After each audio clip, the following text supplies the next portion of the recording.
حضرت امام حسن سے آ کے وظیفہ پوچھا، اس شخص نے کہا حضور اولاد کوئی نہیں تو وظیفہ بتایا، تو آپ نے فرمایا استغفار پڑھا کر۔ کیا کر؟ اس نے کہا ٹھیک ہے۔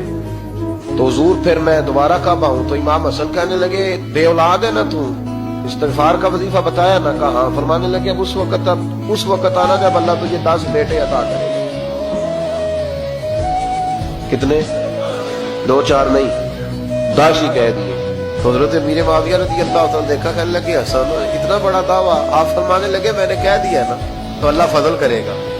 ہاں ہاں اللہ خیر کرے گا، خیر ہو جائے گی۔ وہ شخص کئی سالوں کے بعد آیا، کئی سالوں کے بعد، تو حضرت امیر معاویہ کو بھی ساتھ لایا۔ کہنے لگا حضور اللہ کے فضل سے اللہ نے 10 بیٹے عطا فرمائے، پورے 10 ہی اللہ نے دیے۔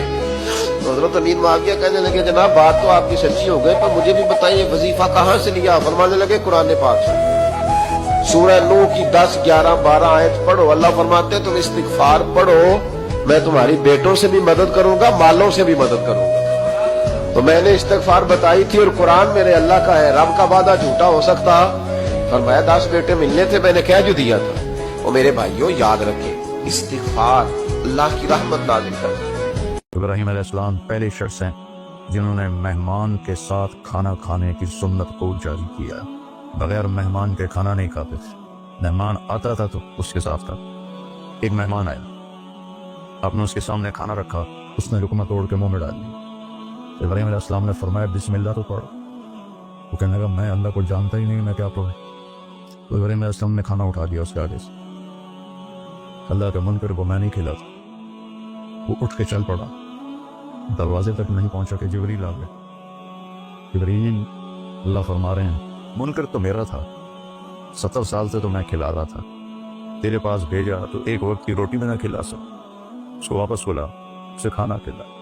جب ایک غیر مسلم کے ساتھ میرے رب کا یہ حال ہے، ایمان والے کے ساتھ اللہ کیسا شفیق ہوگا، کیسا مہربان ہوگا۔ ابراہیم علیہ السلام اس کے پیچھے دوڑے، ارے بھائی واپس آ جاؤ، میرے اللہ نے تیری سفارش کی۔ تو کہنے کا تیرا اللہ بڑا اچھا ہے، میں اسے مانتا بھی نہیں، پھر میری سفارش کی ہے تو مجھے بھی اللہ کا کلمہ پڑھا دے۔ امام حسین 10 سال عمر تھی، بچے تھے، مسجد میں آئے، حضرت عمر خطبہ دے رہے، امام حسین آئے تو جناب عمر کے سامنے کھڑے ہو گئے، کہنے لگے عمر نیچے اترو، میرے نانا کا ممبر ہے۔ حضرت علی کہنے لگے حسین یہ کیا کہہ رہے ہو، بیٹھ جاؤ۔ تو حضرت عمر فاروق فرمانے لگے علی آپ نہ بیچ میں ہیں، یہ میرا اور حسین کا معاملہ ہے، آپ نہیں بیچ میں ہیں، آپ ہٹ جائیں، میرا اور حسین کا مسئلہ ہے۔ کیا کہا بیٹے؟ کہ عمر اترو، میرے نانا کا ممبر ہے۔ اتنا بڑا آدمی جسے کیسر و کسرا ہلا نہ سکے، جو درہ مارے تو زمین کا زلزلہ رک جائے، جو سورج کو حکم دے تو سورج چہرہ بدل جائے، وہ شخص جو دریا کو خط لکھے تو خشک دریا بہنے لگے۔ عمر اترو، میرے نانا کا ممبر ہے۔ فاروق اعظم زمین پہ اتر آئے، ہاتھ باندھ کے کھڑے ہو، کہنے لگے حسین میں اتر گیا ہوں پتر، ممبر تو تیرا ہے یا تیرے نانا کا؟ ختم ہو گئی بات۔ تو حضرت امام حسین کہنے لگے جا کے اپنے نانے کے ممبر پہ گئے، تو فاروق اعظم کی چیخ ہی نکل گئی۔ یا ابن الحسن روحی فدا